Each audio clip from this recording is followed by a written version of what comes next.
notre regard dans l'évangile de Marc. Si vous avez une Bible, nous sommes à Marc chapitre 4. Si vous voulez une Bible, il y en a quelques-unes disponibles. Alors, donc, cette série Traces, on est en train de suivre des traces de Jésus, mot par mot, verset par verset, passage par passage. Et donc, on va continuer ça aujourd'hui dans le chapitre 4, versets 21 à 33.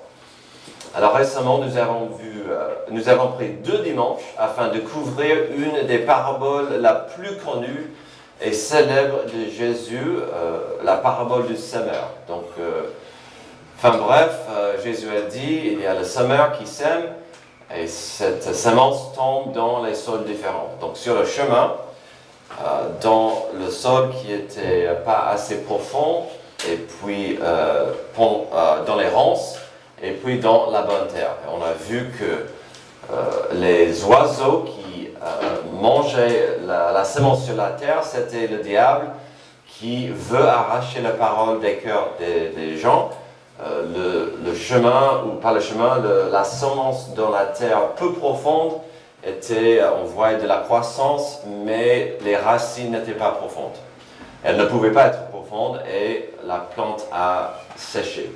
Puis le troisième, c'était parmi les épines, et les épines ont étouffé la plante. Et donc on a vu que la première, c'était Satan qui vient arracher la parole de Dieu. Deuxième, c'était avec les racines peu profondes, c'était vraiment la persécution, le manque d'encadrement pour cette personne. Le troisième, c'était les soucis du monde qui étouffent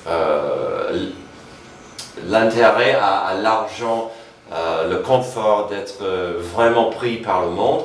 Heureusement, on a vu que cette semence tombe dans la terre riche et on a vu le but, c'est de se multiplier. Et donc, juste après ça, on a notre passage aujourd'hui. Nous avons découvert le début, pendant la parabole, d'une idée importante. C'était la notion que Jésus, à un moment donné, commençait à enseigner aux gens avec des paraboles, des histoires. Et parfois, si ce n'était pas souvent, il faisait exprès sans donner l'explication. Il n'a pas toujours donné l'interprétation de l'histoire qu'il venait d'exprimer. Nous avons compris que souvent dans ces cas, il disait quelque chose comme ceci, que celui qui a des oreilles pour entendre, entende. C'était sa façon de dire que si vous voulez comprendre la parabole, si vous voulez mieux apprécier cet enseignement, il faut bien écouter, il faut bien réfléchir, même venez à moi et je pourrai vous aider à comprendre mieux cet enseignement. Même notre passage d'aujourd'hui terminera avec une explication que Jésus faisait cela souvent et il le faisait exprès. Donc on verra ça à la fin de notre passage. Aujourd'hui sera un tel passage, un passage où nous n'aurons pas l'interprétation évidente donnée par Dieu. Donc, il faut juste avancer soigneusement avec beaucoup d'attention. Alors, est-ce que vous comprenez ce que ça veut dire, que nous n'avons pas aujourd'hui l'interprétation? Prenons aujourd'hui de l'inspiration de Benjamin Gates.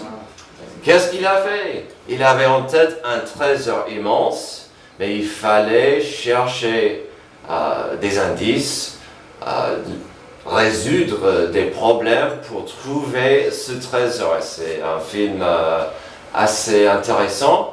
Et puis avant lui, c'était bien sûr mon préféré, Indiana Jones, le docteur, qui devait souvent, pas juste régler les problèmes et les indices, mais parfois ça sauvait sa vie parce qu'il y avait des pièges. Aujourd'hui, ça sera un peu notre quête. Regardez les indices, étudier ce qu'on a et faire notre mieux pour avancer au trésor à la fin. Alors, sans une interprétation des histoires dans notre passage, aujourd'hui, nous allons découvrir tout de même qu'elles sont liées. Nos paraboles sont liées, elles sont bien connectées. Alors, Que sera le lien qui les tisse ensemble? Nous verrons, nous découvrirons que c'est le même message depuis le début de cet évangile. Le message qui obsédait Jean le Baptiste tout au début de l'évangile, mais aussi le début de son ministère.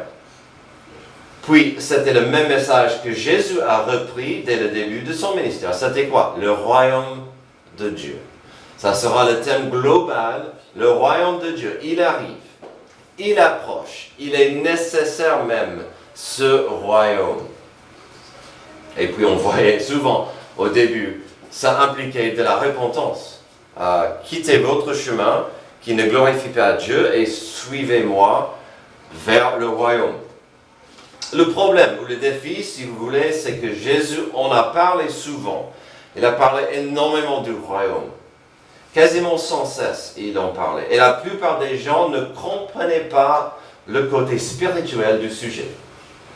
Sans saisir le côté spirituel du royaume de Dieu, les Juifs, le peuple spécial de Dieu, sa nation élue, voulaient sauter à la gloire du royaume terrestre, sans forcément apprécier des significations importantes spirituelles.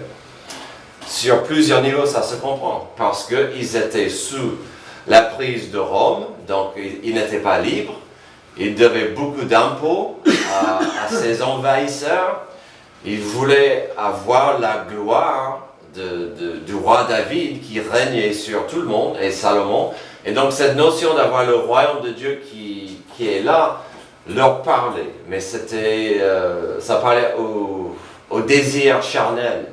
Ils n'ont pas compris l'importance spirituelle. Peut-être c'est pourquoi Jésus allait doucement et lentement. Peut-être c'est pourquoi il enseignait en images et paraboles, avec des proclamations fortes comme que celui qui a des oreilles entende. Aujourd'hui, 2000 ans plus tard, la question s'impose. Et alors, quelle était, ou dans notre situation, quelle est l'importance de la venue du royaume de Dieu? Comment ça pourrait toucher ma vie quotidienne? Comment le royaume de Dieu peut changer mes problèmes de la vie, mettre au boulot dodo? Où est-ce que le royaume de Dieu entre dans cette formule? Est-ce que le royaume de Dieu est important? Que devrions-nous comprendre ou accepter sur les implications de ce royaume qui arrive? Alors, si vous aimez ce monde tel qu'il est, il n'y a rien à voir pour vous aujourd'hui. Mais je connais très peu de gens qui aiment bien, qui apprécient notre société, notre planète qui est pourrie. Entre les guerres, entre les crimes, entre la avarice, qui est parfois légale, entre l'exploitation des pauvres, notre monde va mal. Et donc, quelque part, nos cœurs crient pour ce royaume, pour cet espoir. On aimerait voir le royaume de Dieu, la paix que ça représente.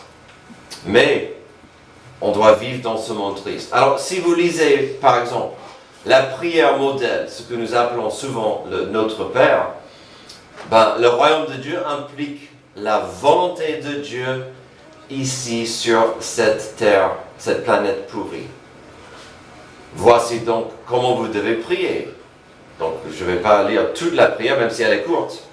Notre Père qui est aux cieux, que ton nom soit sanctifié, que ton règne vienne. Donc là, on commence à voir déjà l'importance du royaume de Dieu si on est censé prier, que ton règne vienne. Quoi d'autre? Que ta volonté soit faite sur la terre comme au ciel. Donc quelque part, quand on prie que le royaume de Dieu vienne, que ton règne vienne, et que ta volonté se fasse ici sur terre, ça nous rappelle qu'on vit sur cette planète pourrie. Et je vous encourage parfois de personnaliser cette prière. Que notre Père qui est aux cieux, que ton nom soit sanctifié, que ton règne vienne, que ta volonté soit faite dans mon cœur, comme au ciel. La volonté de Dieu donc implique la rédemption de l'humanité.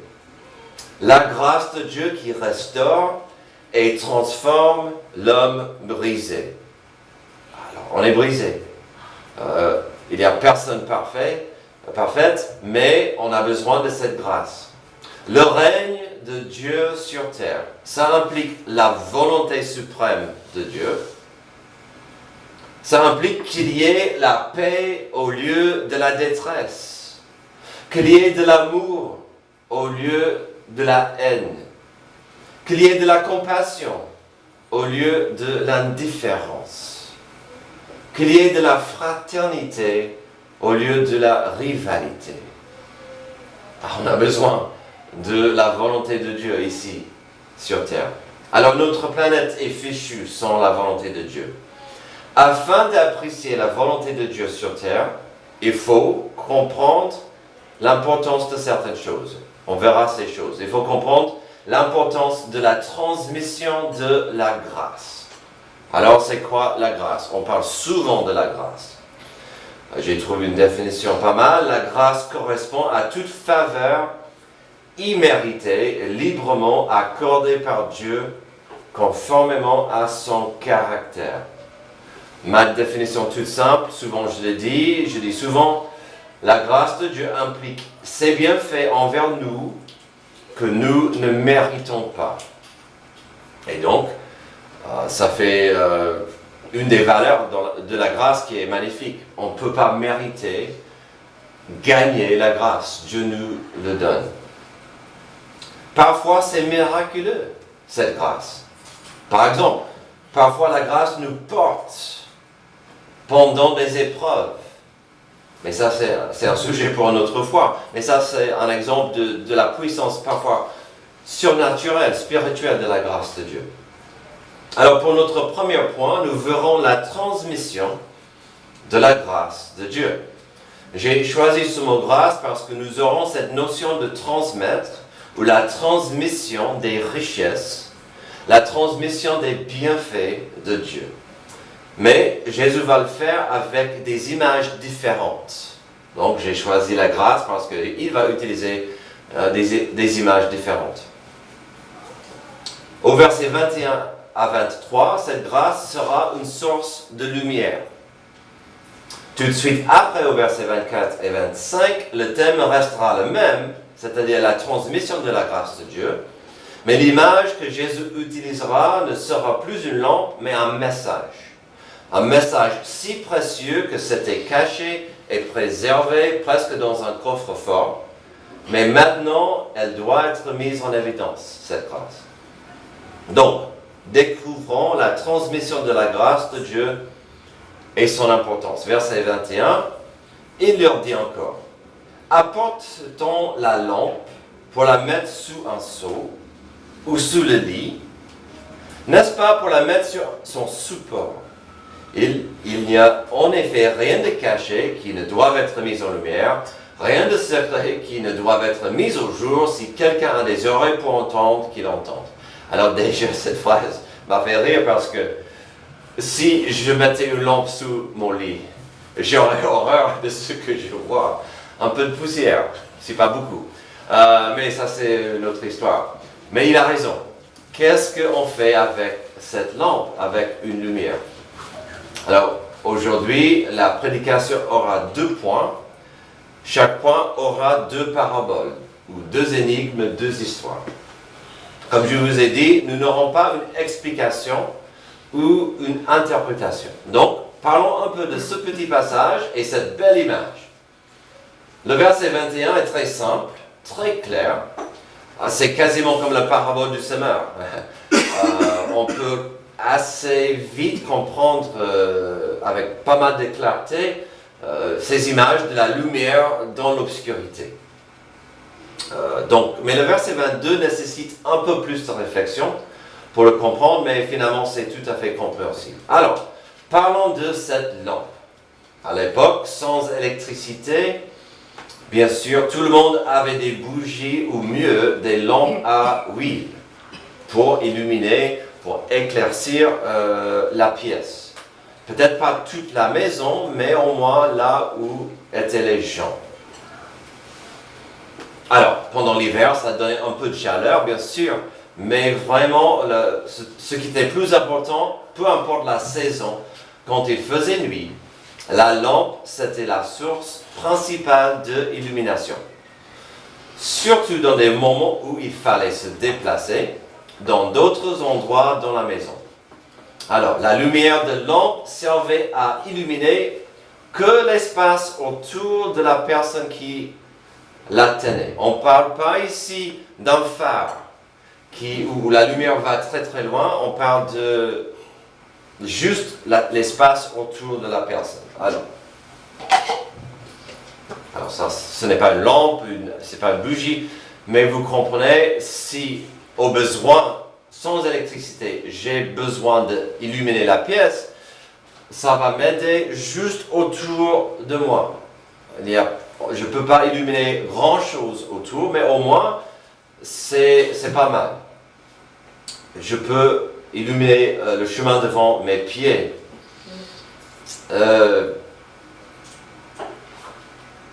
J'espère que... oui, donc la lumière était une bénédiction importante.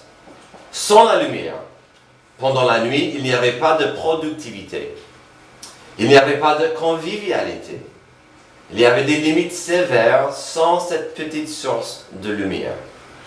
Imaginez manger à table dans le noir, ça serait compliqué. J'espère que cette parabole est assez claire, sans trop d'interprétations profondes et spirituelles. Jésus disait que si on a de l'accès à sa grâce, pourquoi quelqu'un couvrirait cette grâce, cette lumière, cet espoir? Ça serait une mauvaise idée, une mauvaise action. Aussi, cela affaiblirait la raison d'être de la lampe. À quoi ça sert une bougie, une lampe, si ça reste dans le placard, surtout la nuit? Et donc, il y a plusieurs problèmes avec ça. La raison d'être de la lampe reste pas utilisée, les gens souffrent dans le noir, donc il y a plusieurs problèmes là. Et bien sûr, d'autres personnes seraient privées de cette grâce. Alors pourquoi quelqu'un qui avait accès à la grâce de Dieu ferait une telle chose de couvrir la lumière? Alors, j'aime bien cette lampe, je vais essayer de ne pas trop vous aveugler, mais elle est un peu puissante. Sauf Sacha. Alors, Rostand baisse la tête et voilà. Et donc, mais, du coup, oui, on peut voir, il y a de la lumière, mais c'est pas la même chose. Excuse-moi Martin, c'était pour la caméra, mais maintenant Martin est aveuglé. Pourquoi faire ça? À quoi ça servirait? Ça serait nul. Pourquoi nous ferons la même chose avec la grâce de Dieu? Pourquoi quelqu'un qui avait accès à la grâce de Dieu ferait une telle chose? Alors, il y a quelques idées. Peut-être quelqu'un aura peur de partager cette grâce, cette lumière, cet espoir. Oh, mais je suis timide, j'ai pas les mots. J'ai peur. Ou j'ai peur de ce qu'on va penser de moi si je parle de la grâce de Dieu. Je ne suis pas pasteur, je ne peux pas... non, j'ai peur. Je dis souvent, un des meilleurs outils d'évangélisation, c'est votre témoignage. De dire comment Dieu vous a changé, transformé et vous a adopté. Alors, d'autres gens diraient, mais je suis indigne, j'ai peur, je ne peux pas partager la grâce de Dieu parce que je suis indigne. C'est pas mon rôle, j'ai peur. Peut-être la lampe rend la personne mal à l'aise. Peut-être la lampe, la grâce de Dieu, rend la personne mal à l'aise parce qu'il est dans le péché. Et il ne veut pas que cette lumière met en évidence ce qu'il est en train de faire. Ou peut-être les gens autour n'aimeraient pas voir cette lumière. Jean chapitre 1 parle de cette notion. Jésus la lumière, les gens ne voulaient pas la lumière qui était Jésus. Et donc il y a pas mal de raisons pour lesquelles on pourrait cacher cette grâce. Alors continuons avec le verset 22 et nous verrons des petites traces des signes du royaume de Dieu. Alors, honnêtement, j'avais du mal à comprendre ce verset tel que c'était écrit. Ce n'est pas forcément clair. Tandis que tous les commentaires que j'ai lus disaient la même chose. Donc j'ai cherché d'autres traductions, y compris une de mes préférées en anglais. Ça m'a donné ceci. Car rien n'est caché, si ce n'est d'être révélé. Rien n'a été secret, mais cela serait révélé. Finalement, j'ai trouvé pas mal le Sommaire, la Bible Sommaire, l'exprimait comme ça. Tout ce qui est caché doit être mis en lumière. Tout ce qui est secret doit paraître au grand jour. N'oubliez pas que Jésus disait ça par rapport à la lampe et la lumière. Ça, c'est le contexte. Imaginez que quelqu'un aura un bijou d'une valeur énorme. Un collier, par exemple, avec plusieurs diamants, c'est de l'or, ça vaut 1 million d'euros. Qu'est-ce qu'on fera? Où est-ce qu'on mettrait un bijou d'une telle valeur? On va pas le mettre sur la table. On va pas le mettre sur la voiture. On va pas le mettre dans le jardin. En principe, avec un tel bijou, on va le mettre dans le coffre-fort où c'est plus ou moins à la sécurité. Mais si le bijou reste dans ce coffre, à quoi ça sert? Elle est censée être portée pour que les gens apprécient la beauté. Et donc, Jésus est en train de dire ça par rapport à la grâce de Dieu, la parole de Dieu et surtout le royaume de Dieu qui venait. Ces choses étaient cachées dans le coffre-fort, mais il est le moment que ça sort parce que son valeur est inestimable. Son valeur est précieuse. Donc cette lumière, cette lampe, cette grâce précieuse de Dieu était préservée et cachée pendant la période. Mais maintenant, sa valeur, sa raison d'être doit être partagée. Puis, est-ce qu'on ne revient pas à cette idée du royaume de Dieu qui arrive, mais n'est pas encore en place? Le royaume de Dieu vient, mais il fallait que Jésus meure à la croix pour nous avant. Avant que son royaume vienne, il fallait qu'il meure pour nous, pour nos péchés. Continuons. Dans les versets 24 et 25, nous aurons presque un avertissement de la grande responsabilité que Dieu nous donne pendant cette ère, cet âge de la grâce, l'âge de l'Église. Verset 24, il leur dit encore, prêtez bien attention à ce que vous entendez. On utilisera pour vous la même mesure que celle dont vous serez servis. Et on y ajoutera pour vous qui écoutez. Donc encore, on voit cette notion de, si vous avez des oreilles, écoute. En effet, on donnera à celui qui a, mais à celui qui n'a pas, on enlèvera même ce qu'il a. Alors, des fans de Marvel entendront des échos ici de l'oncle Ben à son neveu, Peter Parker. Avec des grands pouvoirs impliquent des grandes responsabilités. Je l'ai bien dit, Xavier? Joe, c'était bien? Ok, amen? D'accord, enfin les ados sont réveillés. Alors, c'est un peu ça. Vous avez la grande responsabilité maintenant de voir moi Jésus avec vous, ma parole avec vous, et la notion de transmettre, on est toujours dans la transmission de cette vérité belle.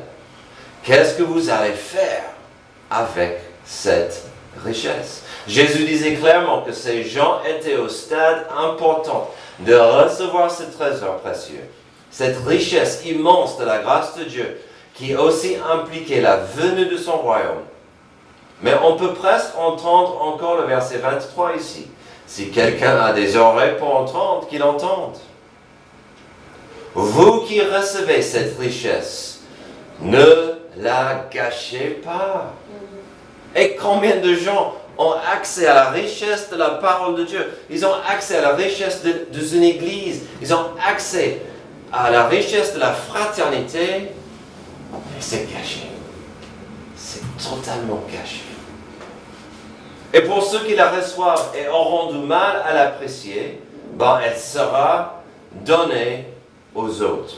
Alors bien sûr, on pourrait dire que sur un certain niveau, il faisait référence aux Juifs qui finalement avaient du mal à accepter Jésus comme leur roi spirituel. Bien sûr, on pourrait dire que sur un certain niveau, on peut voir des implications de la richesse de ce trésor qui est devenu l'Église. Une richesse qui a béni des millions de gens depuis sa naissance, y compris nous. Et bien sûr, on peut voir pourquoi ces deux versets viennent tout de suite après la parabole de la lampe. Jésus voulait qu'ils comprennent que c'était à chacun de décider ce qu'il allait faire avec la puissance et la richesse de cette lumière. Et puis on peut presque voir la parabole de la semaine dernière. Est-ce que je veux que cette richesse grandisse en moi ou pas? Afin de voir la volonté de Dieu sur terre arrive, il faut comprendre l'importance de la transmission de cette grâce.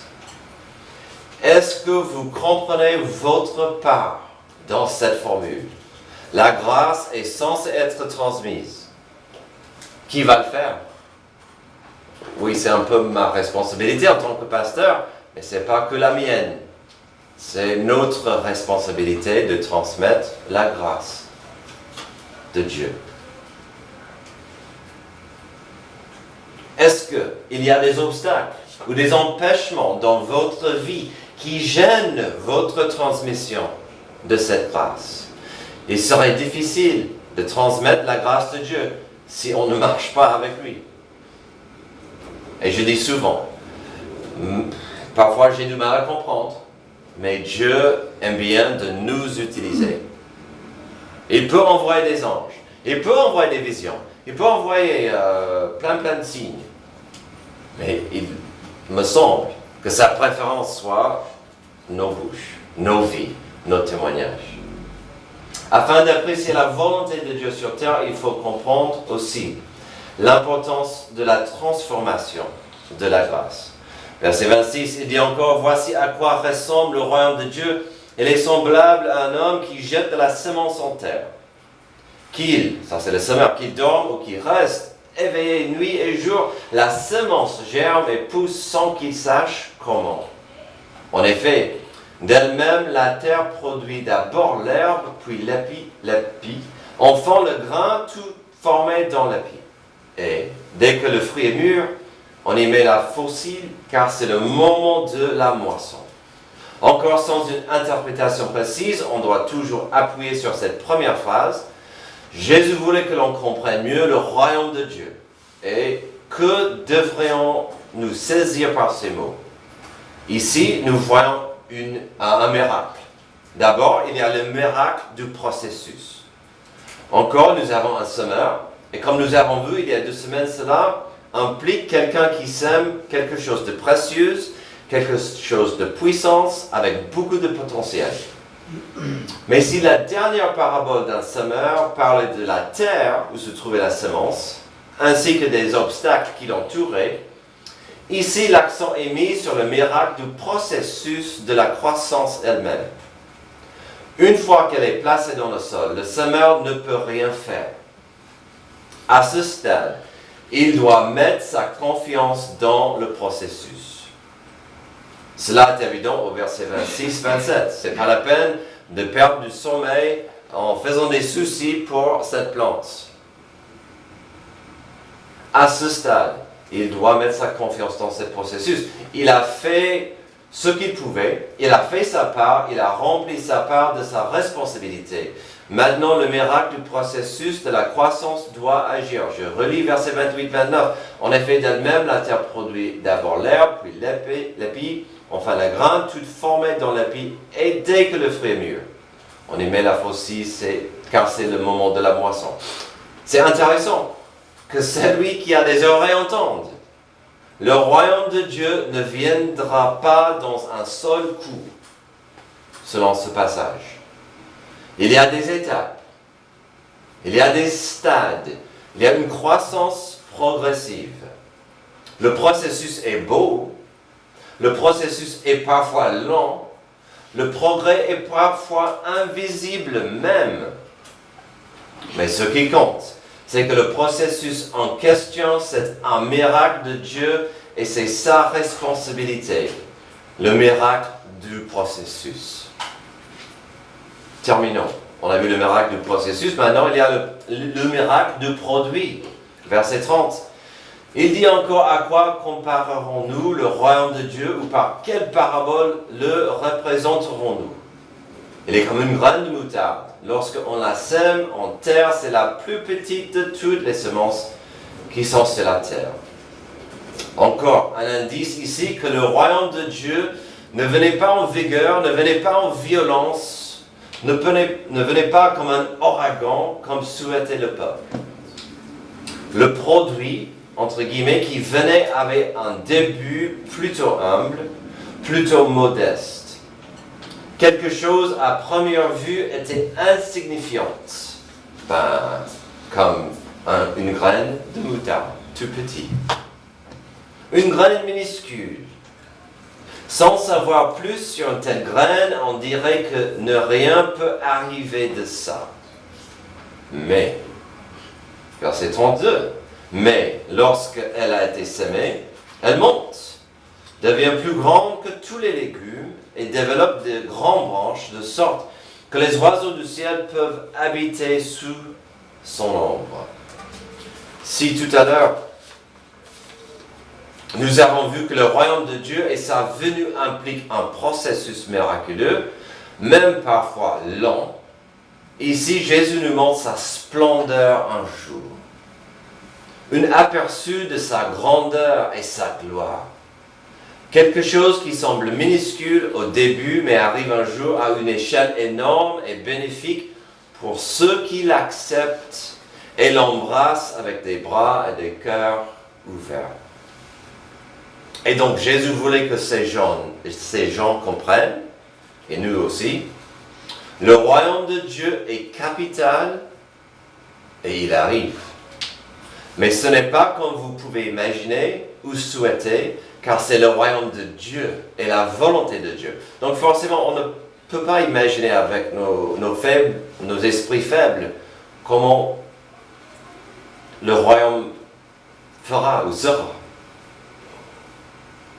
Finalement, c'est pourquoi Jésus utilisait tellement souvent cette phrase que celui qui a des oreilles entende. Une phrase qui voulait dire, si vous voulez vraiment comprendre la richesse de ce que je suis en train d'enseigner, c'est à vous de faire un effort. Aussi pourquoi notre passage se termine comme ceci, verset 33. C'est par beaucoup de paraboles de ce genre qu'il leur annonçait la parole, dans la mesure où ils étaient capables de l'entendre. Il ne leur parlait pas sans parabole, mais en privé, il expliquait tout à ses disciples. Pendant toute ma vie, j'avais du mal à comprendre pourquoi il partageait tellement de paraboles sans explication. Je pense qu'aujourd'hui, je comprends mieux. C'est parce qu'il voulait entendre, oui, plus sur le royaume de Dieu.